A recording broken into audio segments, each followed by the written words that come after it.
Trekcast. Yeah. The galaxy's most unpredictable Star Trek podcast. When did our audio start pushing out? Did you hear that slurping? I heard the slurping, yeah. But do they hear the slurping? Yeah, I think they did. Oh yeah, and then I was doing It was double slurping. It was Double the slurping. actual slurp, and then the gratuitous making fun of the slurp. We're making all the sounds that no podcast producer ever wants to hear on their show, and we're doing it just for Little Ocho. That's right. Just as we talked about being produced. You know who we gotta get? We gotta get Michael Winslow. You know who Michael Winslow is? Yes. And we just need to put another box, like right there. Just another box right there. Right and there. It's just Michael Winslow in the Right background. there. Making random sounds. Good morning, Jazz Biz. It's like I had to move my, I had to figure out where I was on the. It was like the claw hammer trying to pick up the. We're like the really bad Brady Bunch with all these boxes. We are. But then I can do this.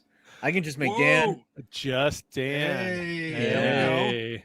That's what everyone wants to see. Is that? Yeah, see? Close up on the hair. Yeah, there we go. Oh, yeah. Do a close up on my hair. Hold on. Oh, look at that. I did the same thing. I trimmed all mine. It's nice pretty and clean. lined up. It's nice and clean. Yeah. Yeah. Got skills. Well, you know what? I've been home for a week and a half. My wife had surgery, yes. So I stayed home for a week and a half. I burned some vacation time to help her out. And yeah, strong beards are in the house. There you go. So yesterday we went out to dinner and I was like, yeah, I got to do something with this because it was looking pretty. It was looking like a guide, or are you just good at lining it up? Nah, man, I've been doing it for years. I just all line it up. right. But it looked like after a week and a half of being at home, it looked like I had been at home for a week and a half. Okay, so, of course. I wonder why. Wonder how that works. That's what I did. I cleaned it up a bit. Well, where'd you go out to eat? A fresh cut. Grandma's. Oh, okay. Fair. Excellent prices, Yeah, I'm sure they do. Yes. We were supposed to go out yesterday, the three of us, because my oldest daughter's moved out of the house. So the three of us were going to go to an antique store. And, as it always happens with every family, like you plan on doing something, then other things happen, then this happens and that happens. And before you know it, you don't go anywhere. Right. Yeah. That's just kind of one of those days. Mm. I had a nice experience this weekend in that I've talked in the past about how my son has kind of aged out of a lot of things, and all he's interested in doing is Roblox. And so we went to see Shazam. On Thursday, and he came home, and after seeing the movie, he pulled out all his old toys and his superhero action figures, and the dining room table is just covered in superheroes right now. So yesterday when he said, "Oh, Dad, you think we could go find Lex Luthor?" I was like, "Yep, get in the car. Let's just go do something other than click buttons on the tablet." So you just asked your father to go do something he's waited to hear you ask for his entire life. Now, did you get Lex Luthor in the power suit or just in the business suit? No, it was power suit. Okay. Nice. So it was just nice to have my little guy back. Yeah. A little while. I know it's not going to last, but it's just enjoy it was nice. Yeah, I want to enjoy it while I have it. So we went to a couple different stores. We found Solomon Grundy. We found Lex Luthor. He was really happy. Nice. And then he said, "Can we go to McDonald's?" And I said, "Absolutely," because Yep. I'm amazed you found Solomon Grundy and not on a Monday. Yes, we got some news. Yeah. We got some news. I was about ready to break into a song. I don't know. Well, no, okay, whatever. Star Trek news. Yeah, so I'll just get to the news.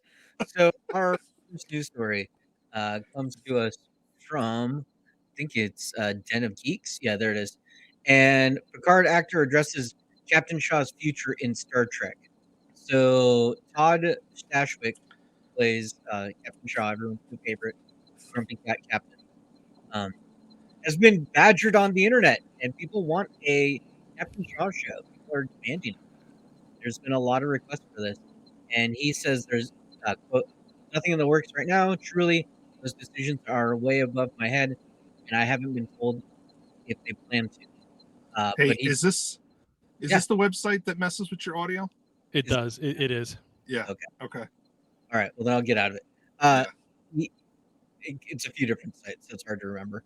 Okay. Well, it's because of the ads they're playing, and they want to go through his audio, even though he's got him muted, and it just kind of screws up the. They're not playing audio. any ads, so it's not just that. No, but I know he it's more can't than hear that. it. Okay. So we have to. Yeah, I know he can't. We have to tell come him. up with a. We have to come up with a signal.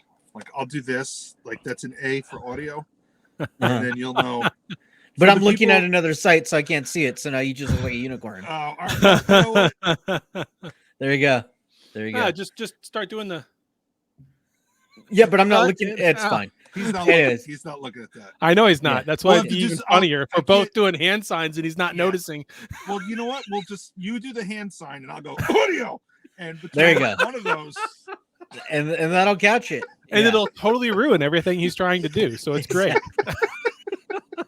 So, yes, Todd Chadwick says he will do a Captain Shaw show if requested. So there you go. Well, I thought you guys would like that. it has been requested, sir. Indeed. Our Yeah. next news story comes to us from, let's see if it'll work. Let me know. Cinema Blend. And the big question has been, why hasn't there been any new Star Trek movies on Paramount Plus? Like, why don't they just make direct-to-streaming films? So, Riker has answered, Jonathan Frakes. See, I said it right this time. Yeah. And he says, it's his understanding that Paramount Plus has the television franchise and Paramount, the movie studio, has the movie franchise. So that's why they're separated, for those of you wondering. But does it really matter at this point? It doesn't. It doesn't. Because, okay, so we have 10 episodes of Picard. Mhm. We just watched, they just finished the first act. If you edit them together, that's movie one. Right. And the second act, if you edit it together, that's movie two. So they're making a trilogy. Right. Correct.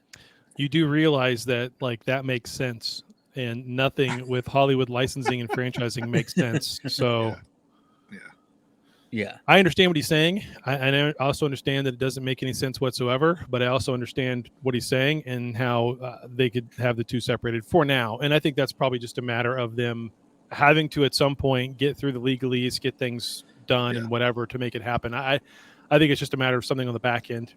And it has to be the will for them to do it, right? It's not just William Riker that we need. We actually need the willpower to do it. That's right. So the studio bosses have to say yes. So, that joke number one. Speaking of studio bosses, so Paramount has a new idea to make money. They're going to start selling merchandise, and they have launched their new Paramount Shop, which has all the franchises that they own. So you can get your Yellowstone, your Ninja Turtles, your Top Gun, your Rugrats, your Paw Patrol, Scream, even Star Trek. It's all there. Nice. It's showing me Star Trek because of how much I Google Star Trek. What are those? The chessboard. The chessboard. Oh, man. Okay. So Yeah. Just a different color. I told you the pawns look like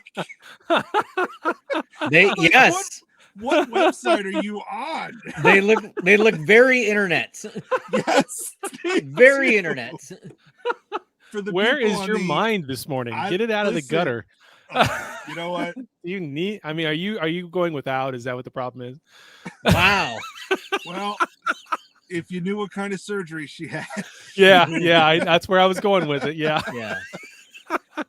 Anyways, so ParamountShop.com, if you want to get your Star Trek stuff there.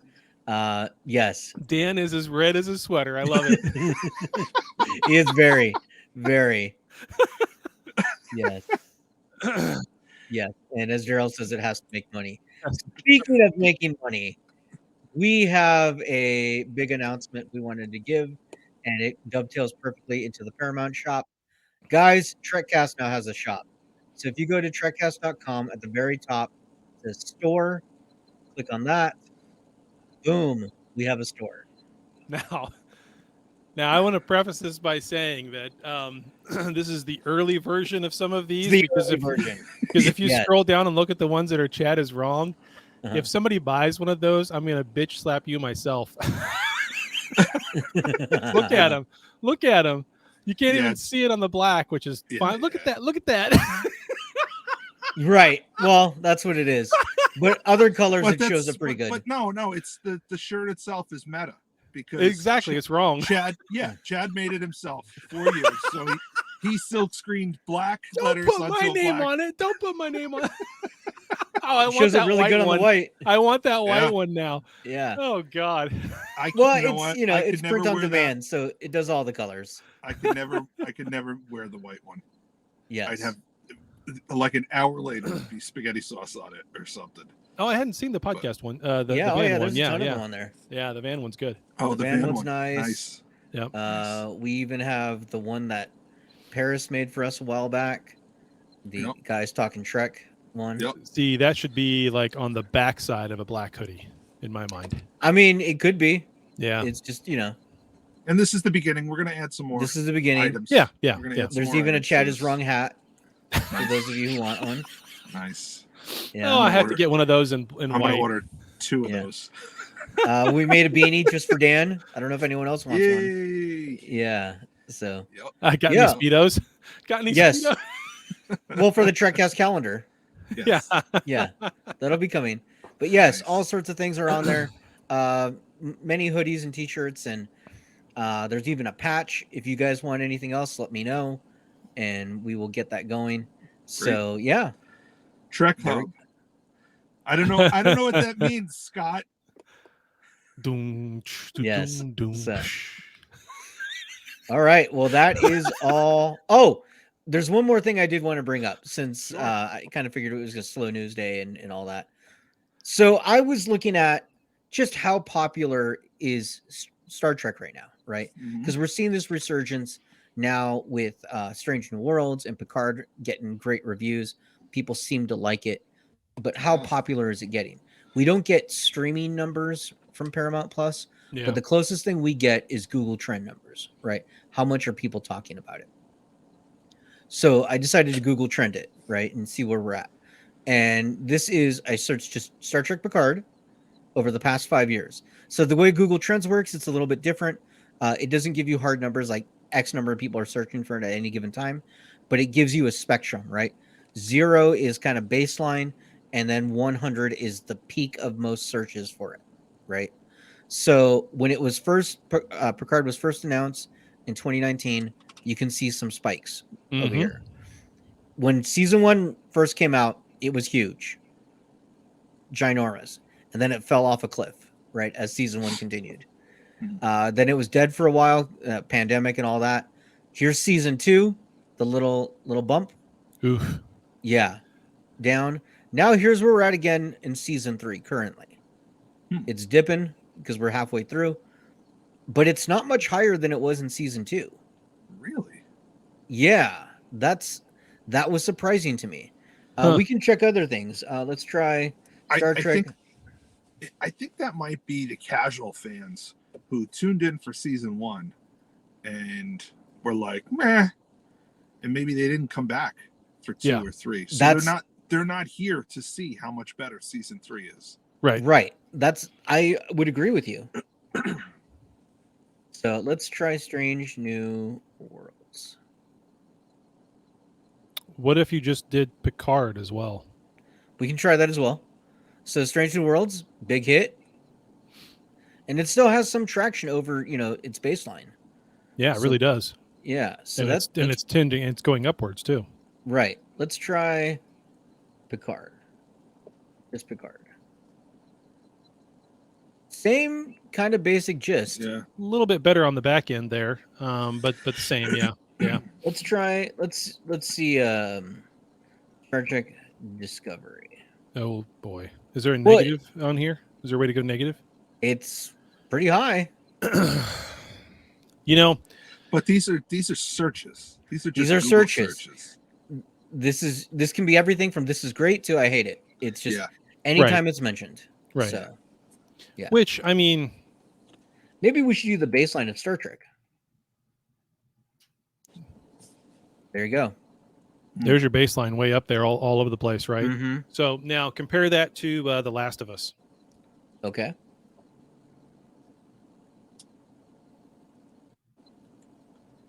There you go. Probably when the games came out, now the show. How about The Mandalorian?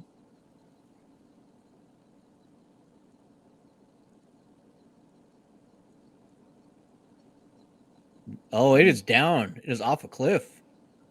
Wow. Where it Season 1 was. and 2, good. Season 3, not quite there yet. Wow, that's interesting. Let's try I'm enjoying this season. since Dan saw the movie Shazam. Lower Decks as well. Oof. That's when the first movie came out. Just Yeah. quiet ever since. Yeah. So How about Trekcast? well, there you go. I just wanted to kind of go over the numbers, kind of give everybody an do idea. a search for Trekcast. Do a search for Trekcast just for the Okay. hell of it. That's funny. Okay. Sorry, I clicked out of it, and then you were. Yeah. I know. It's all. Let me get there. Okay.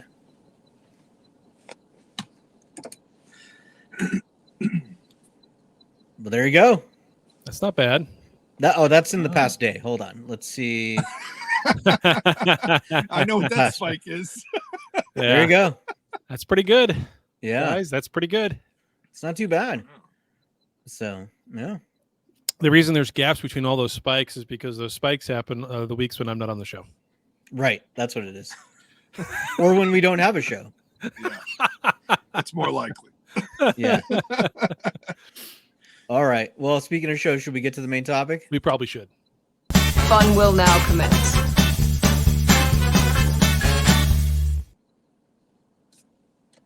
What a great episode this was this week.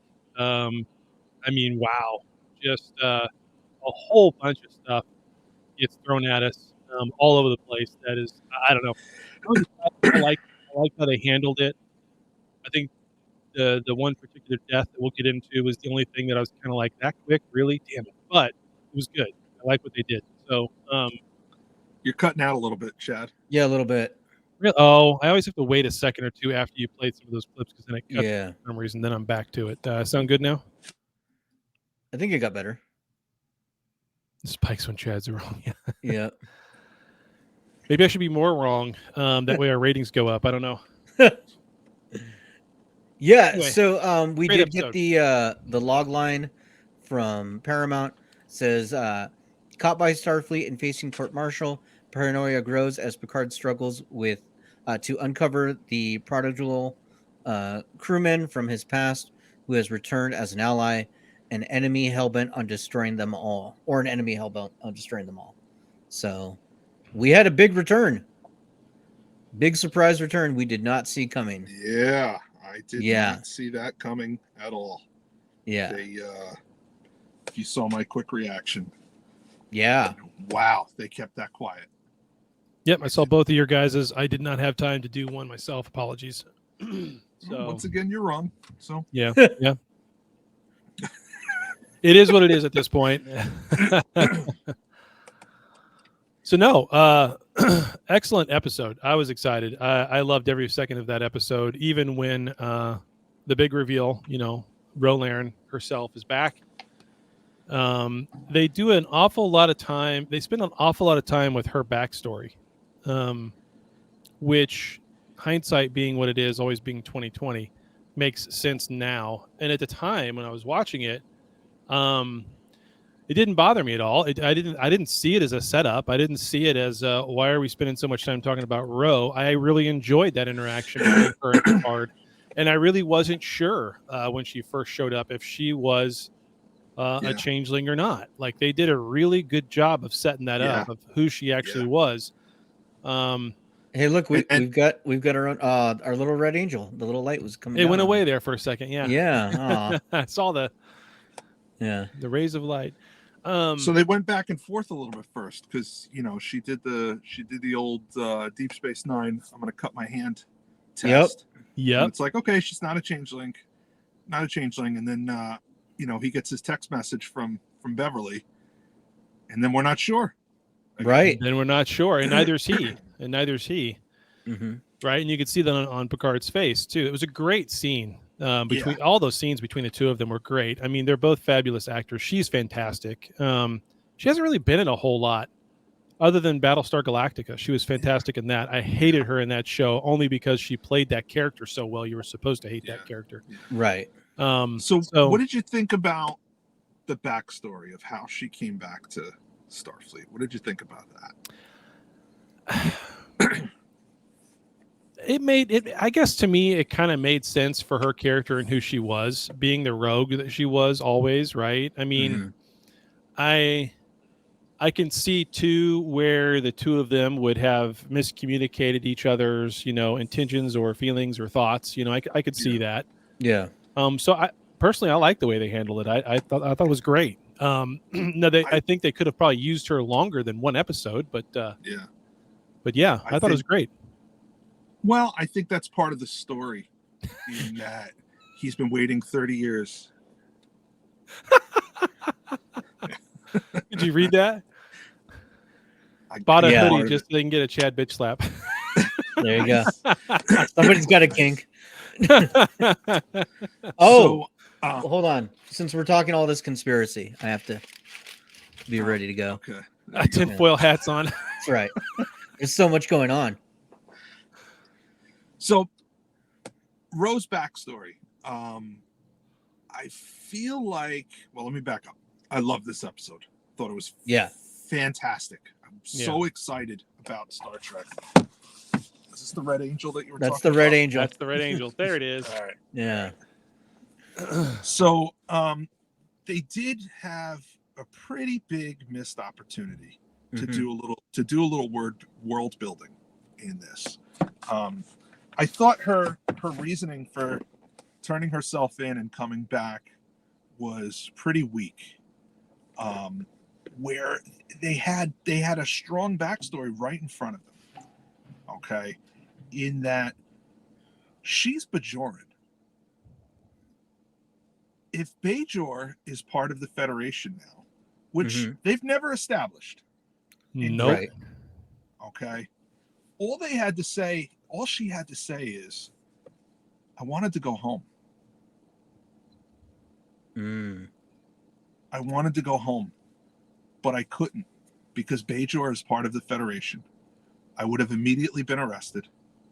So instead, I reached out to Colonel Kira and arranged a surrender. Or not Colonel Kira, she's not a colonel anymore.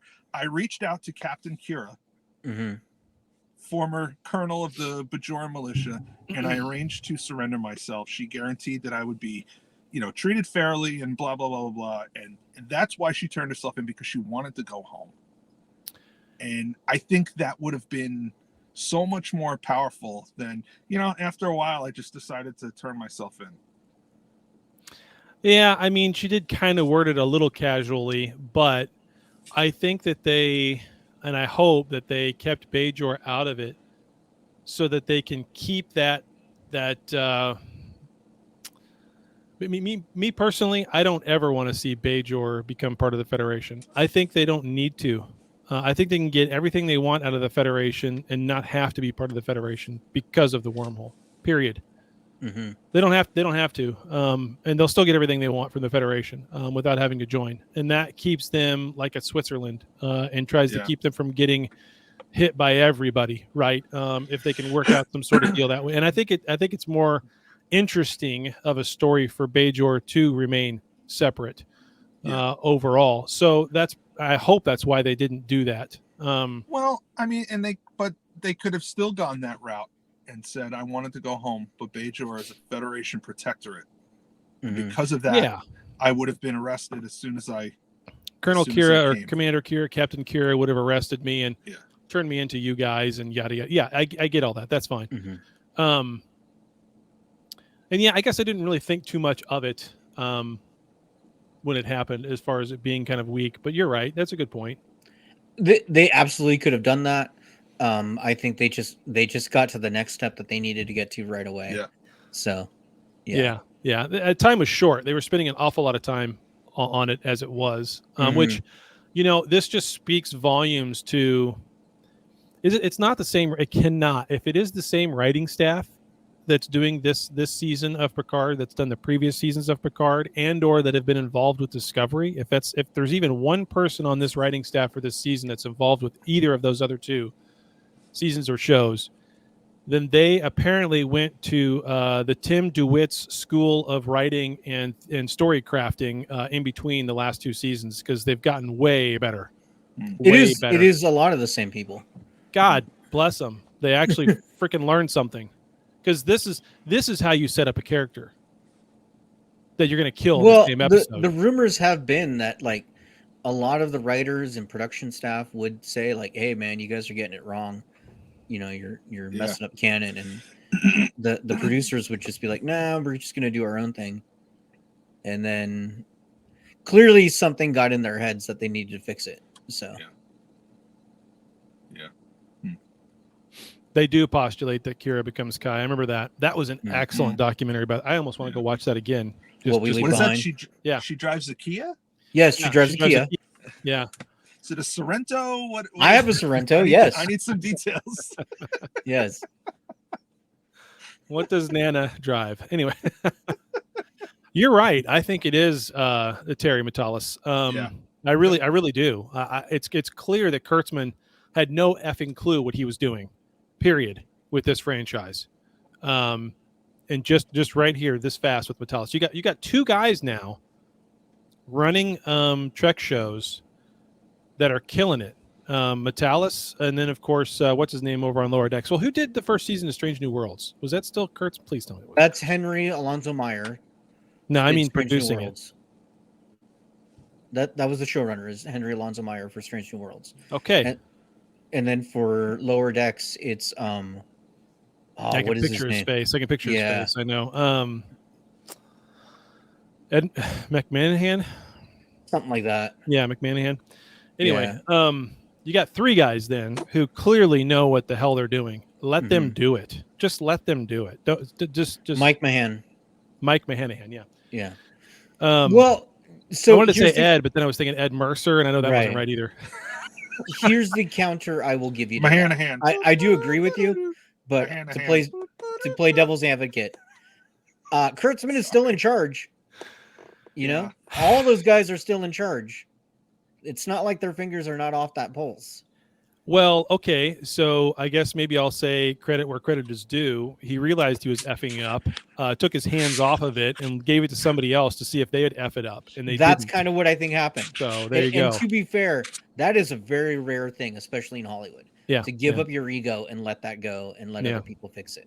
Yep. So, I mean, as much as we bag on them, that is actually a really cool thing.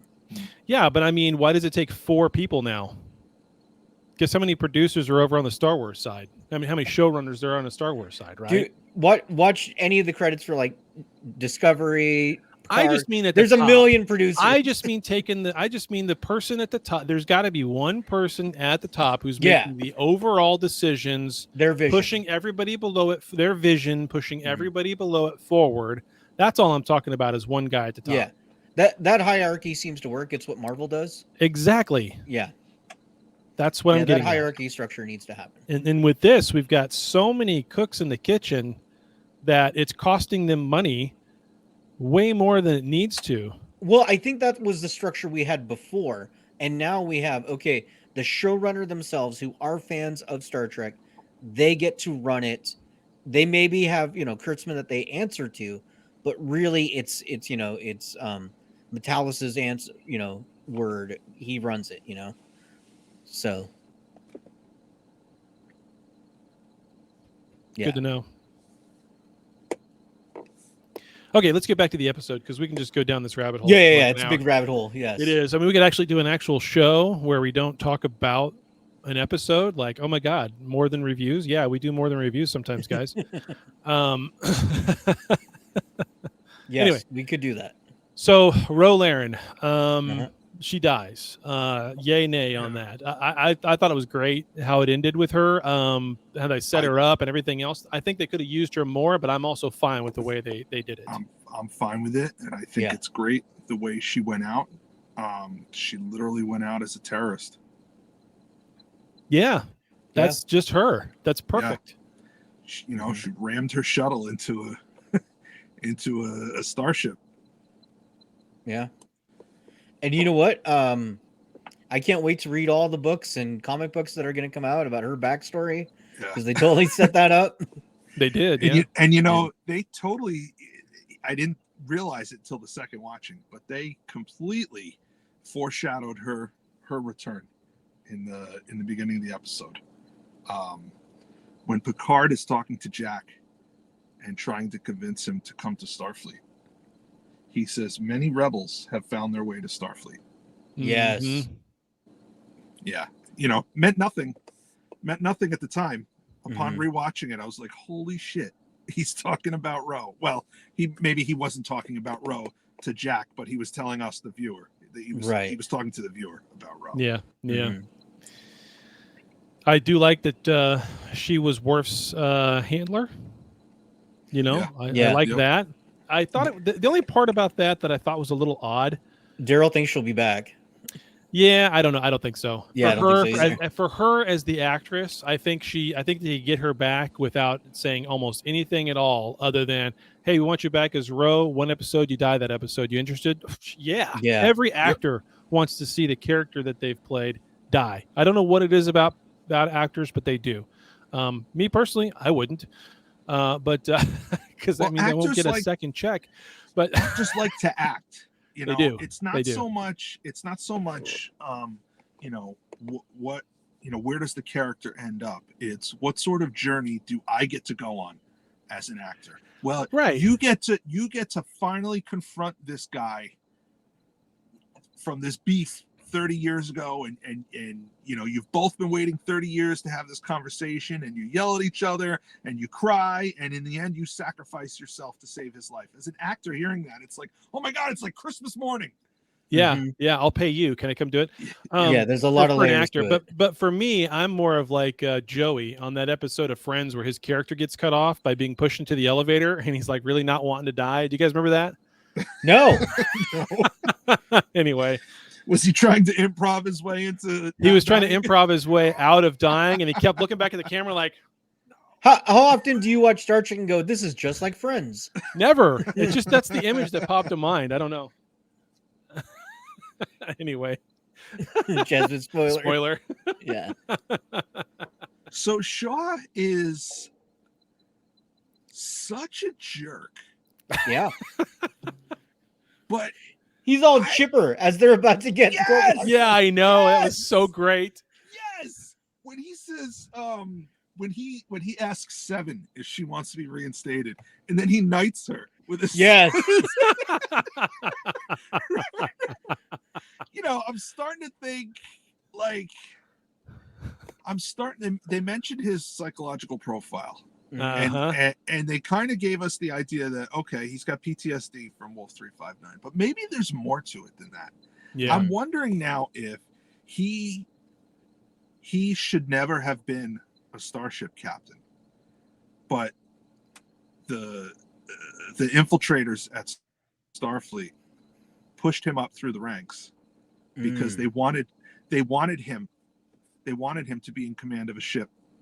At the time of, like, maybe they're trying to, I don't want to call him incompetent because he's not incompetent, but they're trying to staff the ships with not the best command staff that they could have. So he's predictable, right? He follows the rules. Yes. So they want somebody there that they know what to expect. Put that up that Scott said. He's a torpedo short of a full spread. There you go.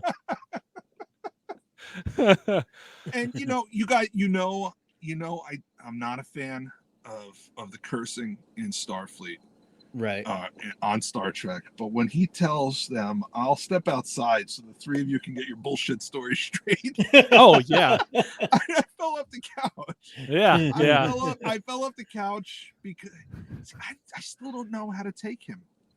I still don't know how to take him because. You think, all right, he's come around, he's part of the team, but then he's making fun of them to their, you guys are gonna get it, You were going to get it so bad. But Yep. at the same time, he says, I'm going to step outside so you guys can get your story straight. Here's how I read his character, and he's fantastic. I know that exactly. sailors cuss. They're not sailors. You know what? Enlisted sailors cuss. These are officers. These are graduates of the academy. Yeah. So Captain Shaw is one of those guys who has been through a lot.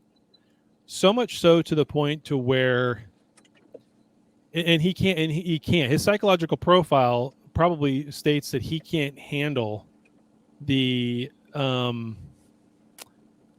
maybe it's not that he's not unpredictability. it's not, maybe it's not that he's not creative, it's that he is one who cannot handle the weird oddball stuff, right? He has to have the only way for him with his psychological profile to stay sane and to take care of his PTSD and everything else is, and that was Dan moving his stuff around so he doesn't become the third coming of the Red Angel.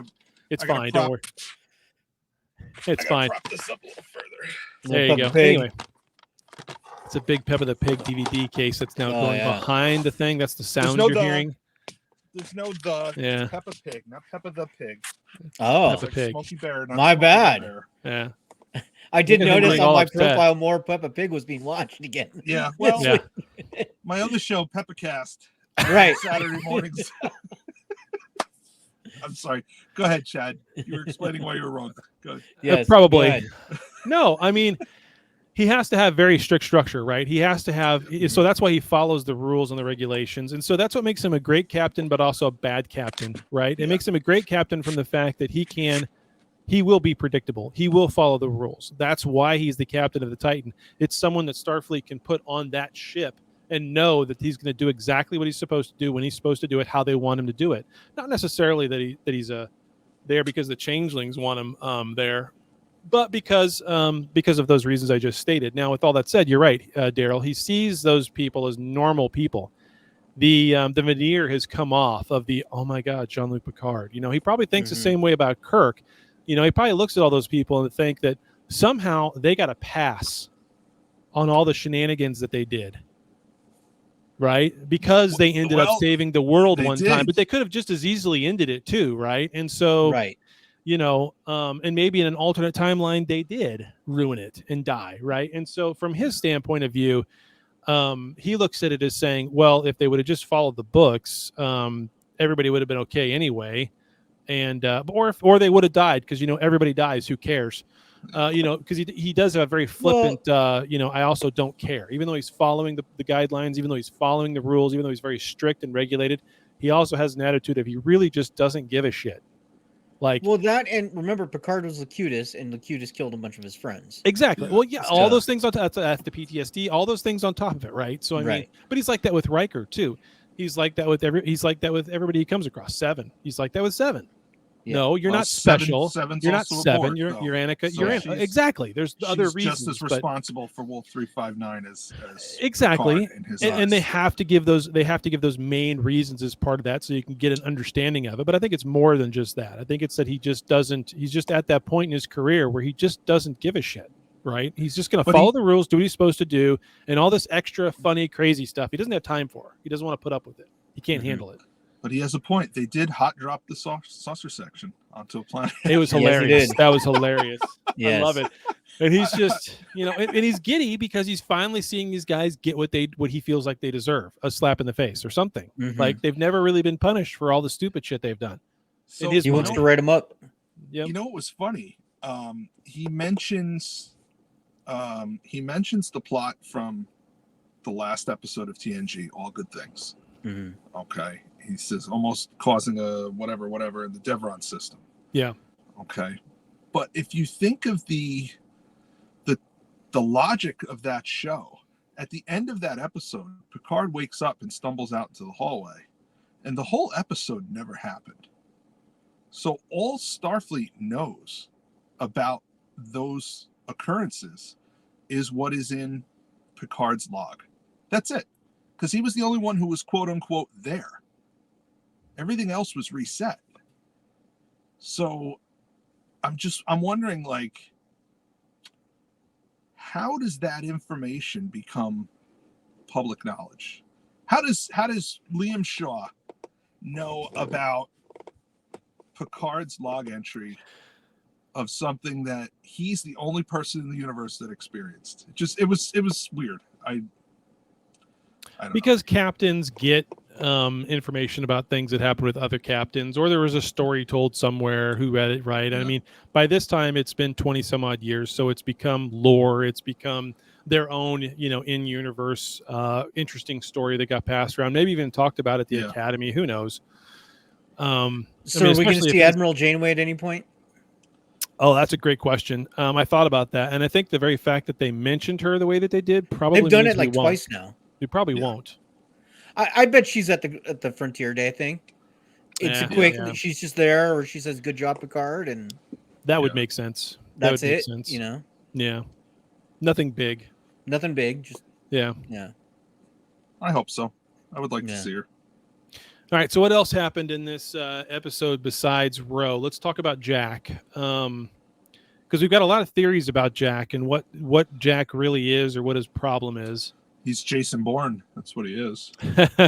So I saw a fan theory today that I thought was interesting. That Jack is not really Beverly's daughter or son. Son, you mean? Yeah, son. I know he's not his daughter. Yes, welcome not his to the daughter. Show. But that Jack is part Borg, and that somehow from being Locutus, Picard had some Borg DNA in him, and so that's why he can fight so well. He's got that weird thing shooting behind. It's a theory, man. I don't know. Yeah. They're also saying connect with us. Or I think honestly that Jack is a changeling, and he doesn't know it, and that a changeling entered his body at some point and started slowly taking over his mind, and is able to take over his mind, keep his form, and slowly eat away at everything that was Jack and become and take his place. The first one able to really fully do that outside of the one that Beverly dissected. And he doesn't even realize it, and maybe the changeling is confused as well in that process because it's new. And Beverly does. That's why Beverly has no clue what's going on with him either.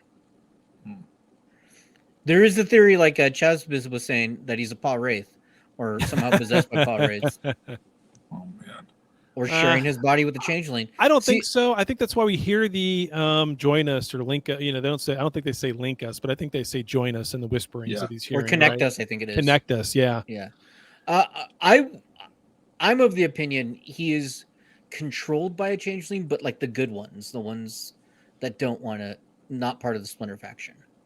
Oh no, I think they're definitely part of I think it's definitely part of the Splinter faction. That's why it's doing evil shit. But it can't, or it's trying to anyway. But it's also very telling that these visions he's having. That was tough to watch in some cases. Like, is this really happening or is it not? That was tough in some instances. Like, and then when he goes and kills, and you're right. Someone said Jack Wick. You're right. All of a sudden, when he just loses his mind, he's able to just rip the crap out of people. It's crazy. But I mean, I enjoyed it. It's interesting. It's definitely interesting. It's a very different take for Jean-Luc's son. So, but I think that's my opinion. That's my theory as far as what's going on. That he's a changeling now. That at some point, the real Jack Crushers is gone. I hope that's not it, because how many times are we going to give this guy a family and then take it away from him? Well, I think that's what will be the interesting thing. I think he'll convert into being Jack and not be able to be the bad changeling he was, but he'll still be a changeling. So now you'll have the android dad, the changeling son, and the I had way too much plastic surgery on my face Beverly Crusher.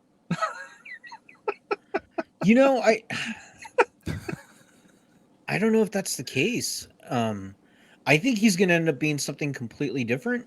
Maybe some sort of new experiment by the changelings, some sort of replacement for the Jem'Hadar, something like that. I got a great one. This is just me. Okay, go for messing it and being totally stupid. He is a project of Section 31. that Michelle Yeoh started, and that's how they'll spin it off with the Section 31 show. I hope not. Just let it Yeah. let it go. Yeah, now that she won the Oscar, that Section 31 show is not happening. I know. She's going to be way too busy with other forever. stuff. We've said it forever. Yep. Yeah. So let's talk about Worf and Raffi for a little bit. Okay. When Worf and Raffi are arguing about going to Daystrom, Worf says, "Don't presume to know what I have or have not sacrificed." Yeah. Do you think he's talking about something specific? Alexander If so, Rozhenko, what do you think it is? Alexander. That's right, Ghost. I'm wrong again. I was right there for a minute. Now I'm wrong again, and now you feel better about yourself, don't you? Yep. So do you think he left Starfleet to do this undercover intelligence thing? Is that what he's talking about? So when we last saw him, he was becoming some sort of ambassador, right? Yeah. I think no. That was the end of Deep Space Nine, where he became the ambassador. Okay. And that was 1998, okay. I think. Oh, that's right. And then 2002 was Nemesis. He was back on the Enterprise. So, right. you know. Oh my God, Nemesis was 2002, 21 years ago, 22 years ago. Oh, I do now. Yeah, I really feel old. Thank you. I mean, clearly he gave something up, and I'm sure we'll hear about it later. Yeah. I'm gonna guess it's his position. I think they're gonna hand wave the Nemesis stuff and just be like, "I was an ambassador and I had clout." And yeah, I don't know. At some point, 1999. Thank you for looking it up, Daryl. Thank you. We always appreciate fact checker Daryl. That's right. That's right. We haven't called him that in a while. We haven't. Yeah. I hope it's something that he sacrificed that's big. We had a fact checker Doug. Fact checker Doug, right? yeah. Yes. Yeah. Okay. Yeah, it was fact checker Doug. Sorry. But it's now it's fact checker Daryl. It's okay. That's and fine. next week it'll be it's fine. fact checker Here, Chaz. I just knighted him. There you go. There you go. Anyway, we're at the AARP age now. Oh Lord. No, I'm not. No, I'm not. I know things. We are smart. We know things. Make it go. Make it go fast. Yes, Worf's list of secret contacts is big. Morn was in there. Morg was on. What's his name? Here. Morg was Morn. on there. Yeah, Morn. Yep. So was Brunt. Brunt. Yep. And Thadium Okana of Omega. He was the freighter captain from Omega Sagittarius system. Yeah, the outrageous Okana. Yep, from TNG season 2, episode 4, and he was played by William Billy Campbell, also known as the Rocketeer. And in that episode, he shagged Terry Hatcher. Good for him. I know. It's amazing. And that was the same episode where Data learned comedy on the holodeck with Joe Piscopo. So, There you go. That's a great episode. It's a great episode. Yep. So no, that's awesome. I really though hope with Worf that whatever it is he's sacrificed or given up, I hope it's something big. And it would be nice to hear some sort of backstory with his son. Something happened there, and that's what he that's what he lost, right? So, it was his son. So they had Worf and Raffi on the Will Wheaton show. I didn't pull any clips, but I did watch the interview. It was all kind of like strung together, so you couldn't really pull any singular clip. But one of the things I thought was kind of cool was they did talk about how much they were allowed to interject their own thoughts into their scenes. So like the scene where Worf and Raffi are kind of sparring and then he takes the gun from her. Apparently that was supposed to be a much longer fight when he took the gun. And both of them agreed that no, Worf is like trained. He would just instantly disarm her. Yeah. So they made that decision. And Good went for with them. it. Good for He's them. a ninja. Yeah. He's Ninja Worf. Let's talk about this scene where they're on the planet and they go to meet the Romulan. I guess he's a Romulan, or is he a Vulcan? He's a Romulan. Okay, Oh, he's Vulcan. No, He's Vulcan. no, he's a Vulcan. Vulcan. I was gonna say they He's make him just- look yeah. kind of the same, and now when they've got Yeah. the same attitudes, I can't tell anymore. Crime is It's just a logical. bad- Crime It's is a bad logical. What an idiot. Anyway, so I can't wait for that rap album to come out. Crime is logical. he looks like a rap artist too. It's cool. Someone's got to do that. Get on the internet. So that scene was just stupid, though.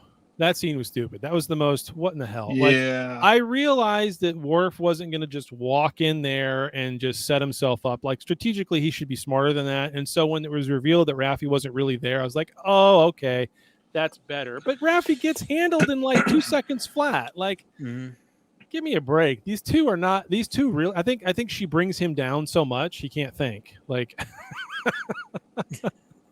I didn't understand all that. Yeah. I didn't understand the Vulcan gangster either. But To me, it was like what is that? Princess Bride, the Battle of Wits. Where it's like you have miscalculated, inconceivable, and inconceivable. Clearly, I can't drink the wine in front of me. Yeah. exactly. Yeah. But I can't You know who drink that was, wine in right? front of you. Oh yeah, That that was Grand Zegas Neck. Or Yeah, Grand Negus. Yeah. Negus. Yeah. Negasonic teenager, whatever. Yep. It's the tinfoil hat is getting to me. Negasonic teenager. You can't even get that one right. No. Yeah. You better take off that hat, man. But Yeah. it's starting to get to you. Yeah. Yeah. It's starting to There you get to you. Yes. Oh my god, that's funny. It was not saving me from the changelings. No. No. No, I just didn't understand that whole scene. I don't. I mean, whatever. It is what it is. It doesn't bother me that much. I 'cause the can't rest wait of the for show is so all great. the but- Vulcan gangsters at the con. Oh, gonna you be- know it now. You know it now. That'd be fun. I don't blame them. That'd be fun. Yeah. The one thing they can't cosplay is Rolaren because there's really nothing much on her nose. Right. Yeah, I noticed that she didn't have a lot going on. It was there. barely No. there. No. Yeah. And the scene where she takes the thing off and gives it to, well, she didn't even have to take it off. It wasn't on the whole time. She hands him her earring stuff. V-side. V-side. It is logical to represent. Yeah. So that whole scene where she gives him that, it didn't look very big. I remember that thing being bigger than that. It looked pretty small to me. But then Picard doesn't even think for a second that there's any data on it. Like, Yeah. that's really old man Picard here. Well, he's never been a spy though. Yeah. He you know? knows better than that, though. Come on. He's also 100 years old. That Yeah. part I get. He's a bad Shit gets robot. past him. Yeah. He's a bad robot. Yeah. Yeah. So, what do you think is the life expectancy of a starship? Oh, 100 years. Federation starship. Really? You think They it's expect it 100 to be years? in service for 100 years, probably. Oh, I would yeah. say 40 years. Okay, because here's the thing. We're getting. They talked about us getting the Enterprise F, right? Mm-hmm. Mm-hmm. Okay. Also, the ship that meets them is the USS Intrepid. Mm-hmm. And it looks weird. Voyager is. Voyager was an Intrepid class starship, Right. Yep. which means the first ship in that line was the USS Intrepid, which means if this is the USS Intrepid, it's replacing that USS Intrepid. And Voyager was brand new when it came out in 1996. So 2006, 2016. So it's only like 30 something years old. I feel like they replace these ships so incredibly fast. Meanwhile, the U.S. military has planes that have been in service since World War II that are still in service. But how often? Okay, here's where I think they kind of play around with it. They treat them more like fighter jets. Like we get new generation fighter jets every few years, right? Whereas these are more like battleships, so, equivalent, like that big of a thing that's moving around out there. Yeah, but just to put it in perspective, the Mhm. USS Nimitz aircraft carrier has been in operation since 1975. Mm-hmm. We have Boeing B-52s that have been in operation since 1955. Mm-hmm. We've got Warthogs that have Lockheed- still been in service for 50 plus years. Yeah. Yeah, the Lockheed U-2, 1955. We have something called the de Havilland U-6A Beaver, which is a Canadian aircraft that the U.S. military has been flying since 1949. 74 years. It's been in Chaz Biz, service. okay, I got two things with that, all right? But before I get to them, Chaz Biz makes a good point. Let Troy fly the ship, and you'll get a new one really fast. That's true. That is true. So two things to think about here with this, okay? With ships of the line in Starfleet. First and foremost, the size of Starfleet and the size of their shipyards and the number of ships they build and how fast they can build them is a complete and total difference between how fast we can build things here on Earth, right? So yeah, it's just not even close, right? One shipyard could probably push out more tonnage of starships in a month than we can on this whole planet in a year, right? So just by tonnage. So, so it's a huge difference just in terms of their building capacity, their building size. So you're right. The starships that they're building are more like the fighter jets we're building in terms of the numbers produced, right? And then on top of that, it's a huge universe. There's hundreds and hundreds, if not thousands. Really, honestly, there should be thousands upon thousands of ships everywhere, all over the place at once, and they're constantly getting refit, right? And so I'm sure we still have Miranda class ships in this timeline. There should be. There really honestly should be. Miranda class still flying around, retrofitted, whatever else. They're in lower decks, I know, whatever, but they're still around, and they should still be, and they should still be serviceable. They can fly, they can warp, just put another engine in them. It's not like they're ground-based and they just completely wear out their combustion engine and it's trashed and you can't rebuild it or whatever, right? It's a totally different thing. So with that said, the names that we hear of the mainline ships that we know about in the stories, the Enterprise, the Intrepid, even the Defiant was what I was trying to think of. Even those, well, those are the main line ones that we hear in the stories. Those are the main line ones that get blown up a lot. Those are the main line ones that constantly they're the ones that are sent to the front line all the time. And so they're the ones in more peril of getting blown up. And why, if they're so far gone that you just want to scrap them and make a new one, then of course you're going to go from the A to the B to the C to the D and have those progressions faster than you do a California class ship that just is doing second contact. Nothing's ever going to happen to that usually. Well, and the other thing people don't think about is, this is supposed to be a federation with, thousands of worlds all working together. So like the technological leaps you would have continually, you're going to want to update your ships all the time.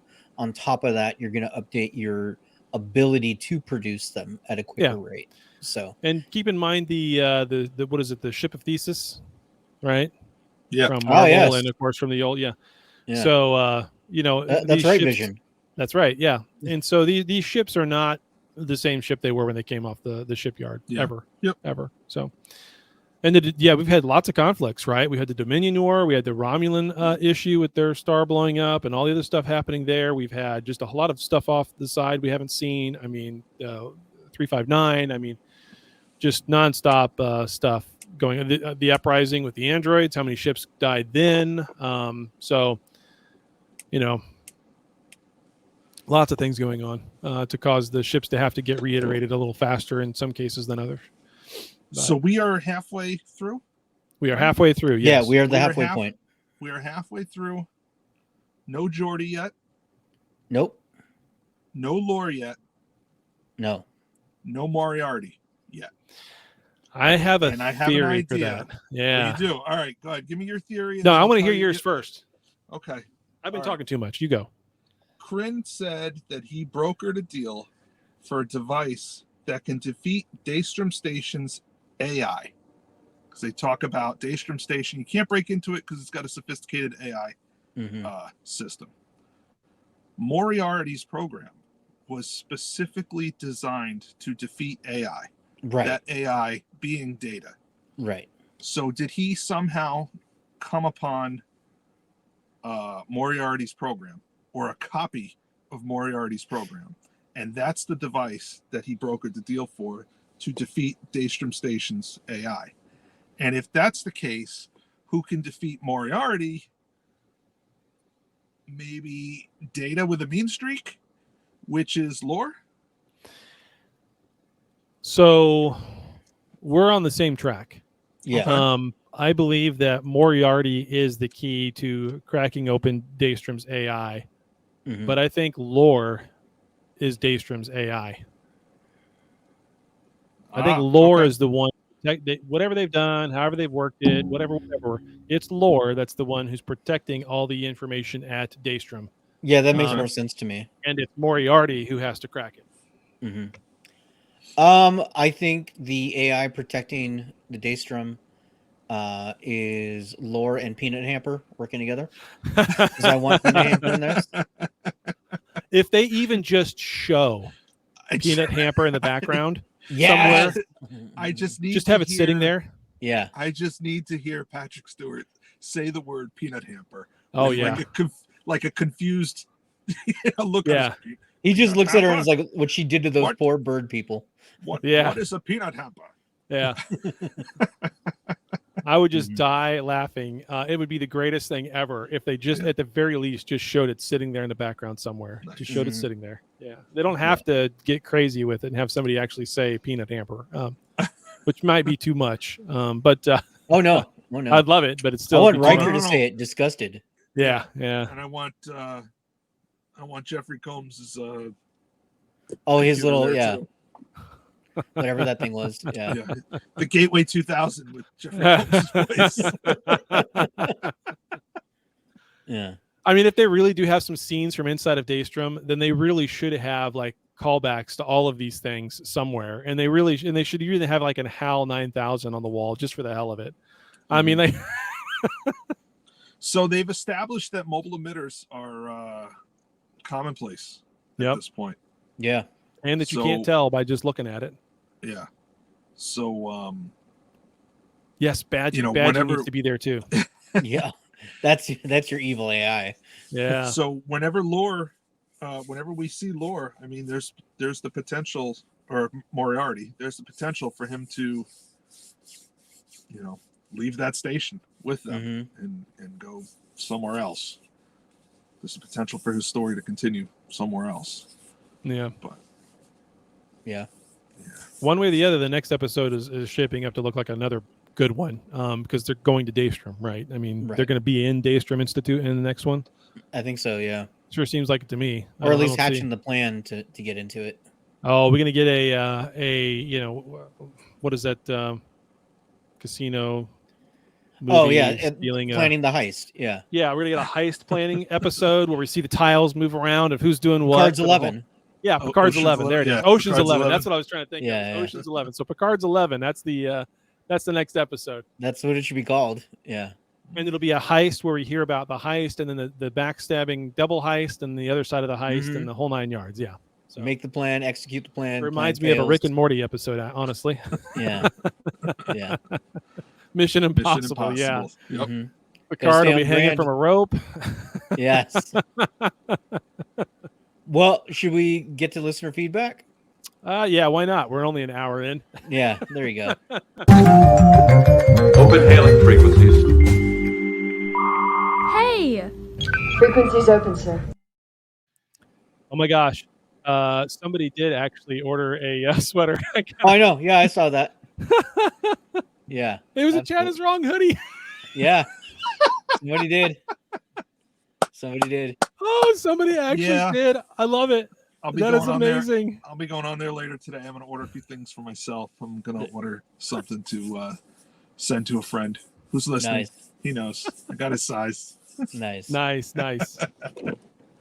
So I do have a email from GhostStock45. It says, "Hey guys, I was listening to this week's cast, and you were tossing around theories. First, Dan's theory about needing Picard's DNA from his kid is solid. You guys tapped another idea that Crusher and Picard's kids know something that they're not saying. But remember, Beverly was all, I can't protect him from your past, Picard's past. What if they want Jack because Beverly's not Picard's? Because he's Beverly's, not Picard's. maybe her and her knowledge is key, and Picard's importance is actually a red herring. Maybe that seems really convoluted. Yeah. But, you know. Yeah, I don't know. They could twist things around. Who knows? But we'll see. Yeah, too right. I ordered the hoodie. Man. That's awesome. Thank you. Yeah, I don't know. I mean, I don't know. All the proceeds from the Trek store, by the way, will go towards our legal case against copyright infringement. There you go. From when we post the episodes, anyway. Yeah. Yes.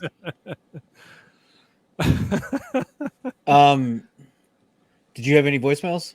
I got like 3 or I've got 4 let's go. actually. Let's do that. I got 4. So and some of these come across the pond. I don't know how long these will be. So here we go. We'll start with from across the pond. Good afternoon, Trek fans. It's Tim again, driving around, fixing appliances, watching you guys, or listening to you guys as I do it. A quick couple of words on episode 4 of Star Trek Picard. Really enjoyed it. I know I'm a week behind again. I keep saying I'm going to do this, but I never do. So look, I might just be a week behind each week. This was a great episode. I loved pretty much everything about it. Jonathan Frakes is very, very good. He's become such a good actor now, I find, and he's got some gravitas. Yes, this time I think.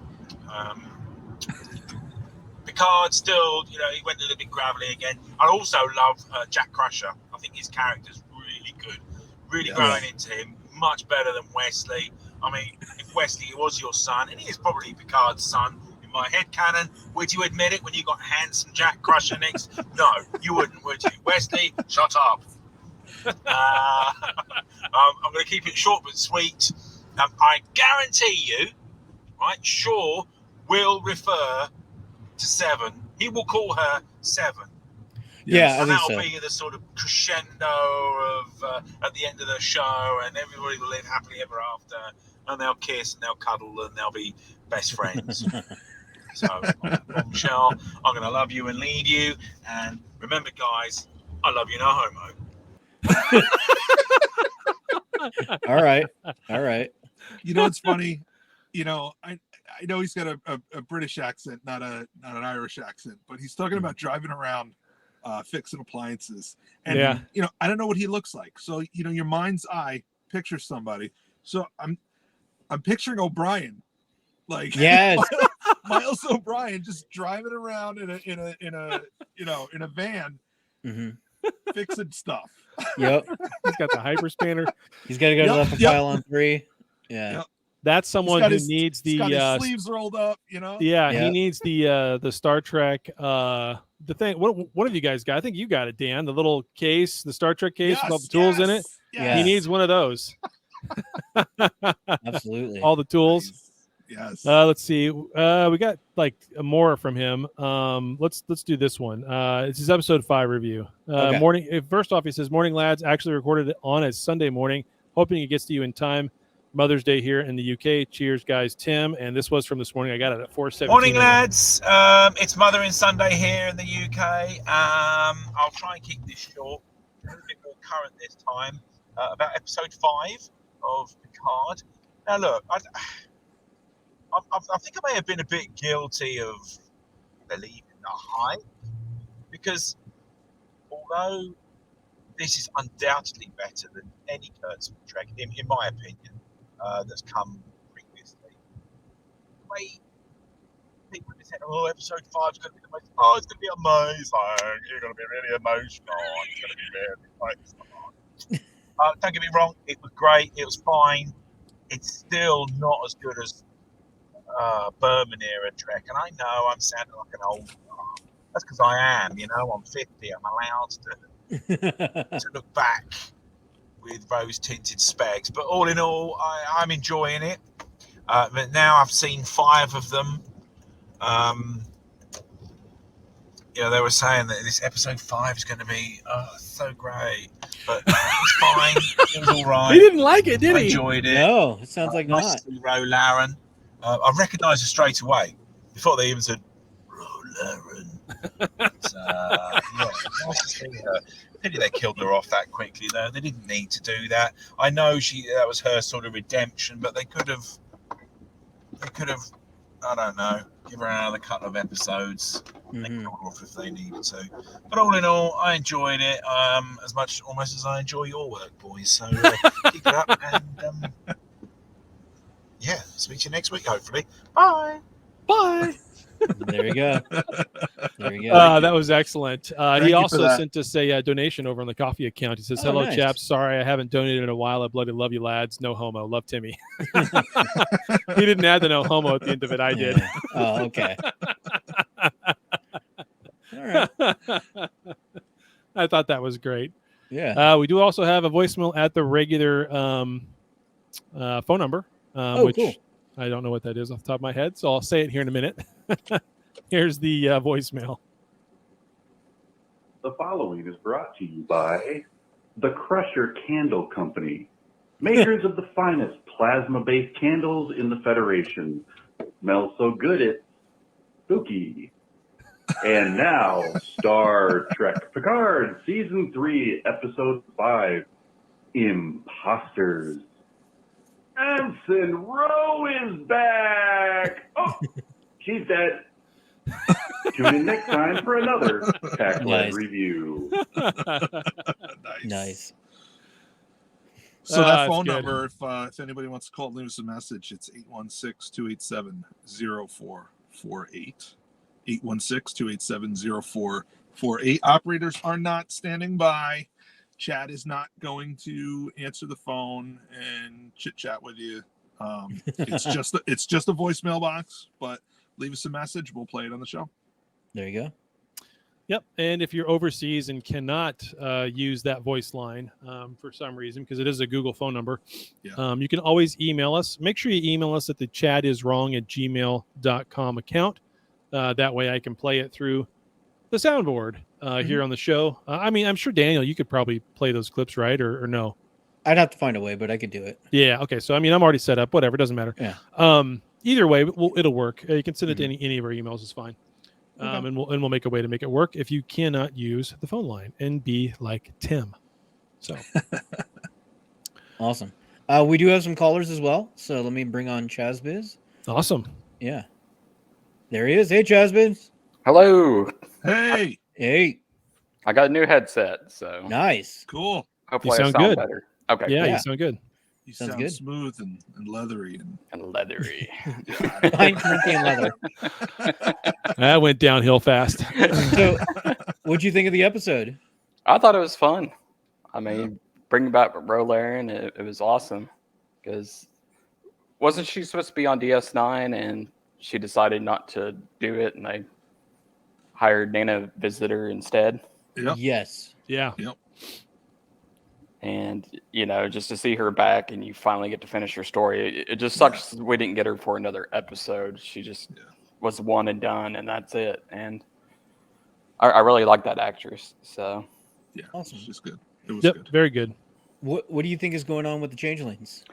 I think Jack Crusher is like the Manchurian candidate or something like that. I think he's like a secret weapon for the changelings, and that's why they're after him. Because why would you why would you go all out to find him, and why were they hiding in that nebula? And that's why I think Beverly, she's hiding something too. Because why was she hiding out there too? So I figured it out. The changelings mimic the conspiracy bugs. There you go. And then they crawl up through the butt and you know.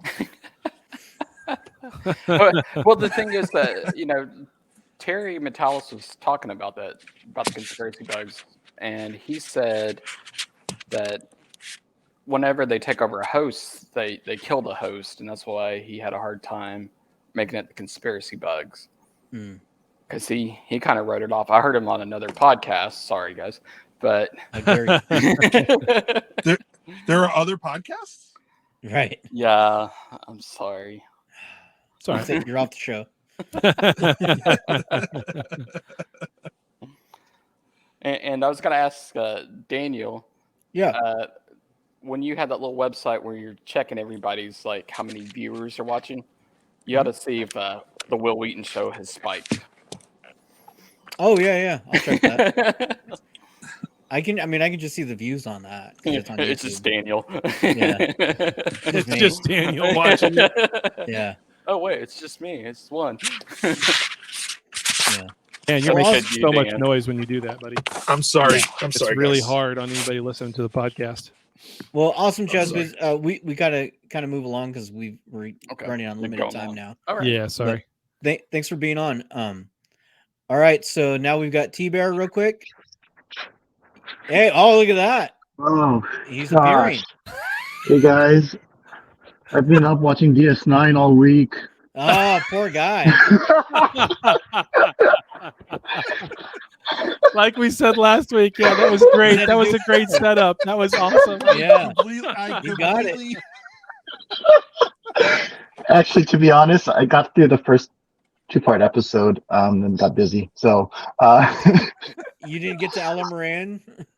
Oh, no, I've seen enough clips of that one. I'll probably skip that episode. But yeah, God, can't stand those friggin' Kardashians. Just one episode, and I'm already annoyed by them. But, anyways, I think what I was trying to say last week is, and it became a plot point, was I noticed when what's her name? Jordy's daughter. What's her name? Ensign LaForge. Yeah, Ensign Yeah, LaForge. pretty easy. I can't remember her first name. Sydney. Sydney. Yeah. When the changeling that was mimicking her was killed by Seven, it kind of fluctuated and then ended up back as the same form. So it didn't change to like a goo or didn't evaporate or anything. Mhm. And I was like, wait, that's not right. And I was thinking, oh, great, they screwed up canon again and they messed something up. And no, it actually was a plot point. So I was kind of impressed by that. Yeah. Yeah. So I underestimated them. And when Michelle Forbes and Ensign Rule walked out, at first I thought, she looks familiar. And when Picard said her name, I almost literally jumped off the couch. And I was just, air fist bumps and going, yes, and probably the only one in the house yelling and screaming. And people I think my kids were probably wondering what the hell was going on. So, but yeah, that caught me off guard. And my thing is, like, if they were able to pull that off, Mhm. I'm wondering what else they have in store, or was that the big surprise of the season? Like everything else, they've given us hints to, but this one no one was even thinking about this. No one was keen close to it. I would think they probably got maybe one more up their sleeve, but I think of all the other surprises we know of them, maybe just one more. Yeah, I mean, we kind of expect to see Janeway, maybe. I mean, that wouldn't be a huge shock if we saw her. So yeah, it would have to be some other character that we haven't seen for quite some time that no one's thinking. Like, I mean, hey, if the pirate comes back, Okana, if he shows up, that would be a shock. Well, he was he was Prodigy. Yeah, I know that, but I mean, no one's talking about him showing up on this show, right? For any reason whatsoever. So it'd be interesting to have him show up all of a sudden. I think that'd be kind of cool. He's not as big of a character, obviously, as Ro, but still. I feel like if they revisit Changelings and we don't get some Deep Space Nine action here, it's really, they're kind of thumbing their nose at the DS9 fans. I mean, Right. Changelings it's their thing. You know, it's their thing. Yeah. So you could have anybody. You could have O'Brien. You could have Bashir. You could have Kira. I mean, you could have a lot of people. Quark, yeah. Look, if they wanted to do like the way Mandalorian did in season 2 and Luke Skywalker showed up, they wanted that moment. It's going to be Cisco, right? It's going to be Ben Cisco. That would just blow me away. It would be on that same level. That would be just insane. And I don't doubt they're probably angling for something like that, but whether or not it actually happens is another story.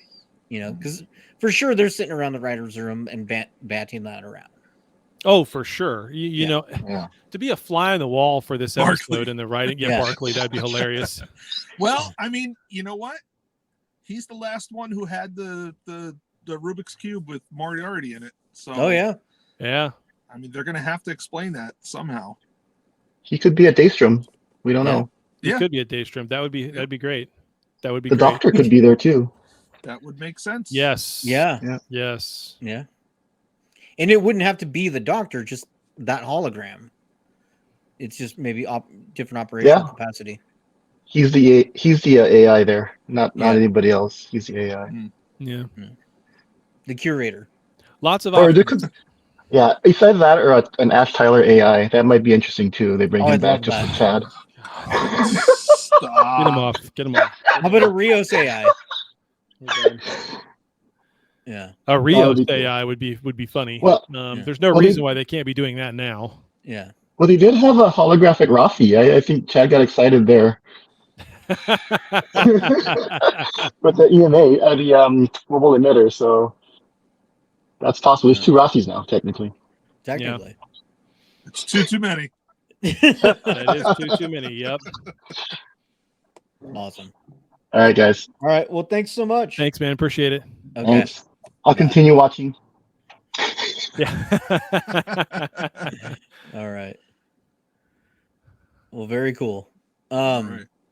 Well, that's pretty much wrapping it up for this episode. Okay. Yeah. Yeah, Good we'll episode. be back Another next good week. long one. Yeah. Excited. Don't forget, we've got the store up, guys. Enjoy that. That might be a temporary thing. I don't know yet. So enjoy the show while the store while it's up. Yep. We'll play with So- it, get some settings, do some things. Yeah. So cool. Well, thanks everybody for listening. All right, guys. Bye. See you next All week. right. See you guys. Thanks.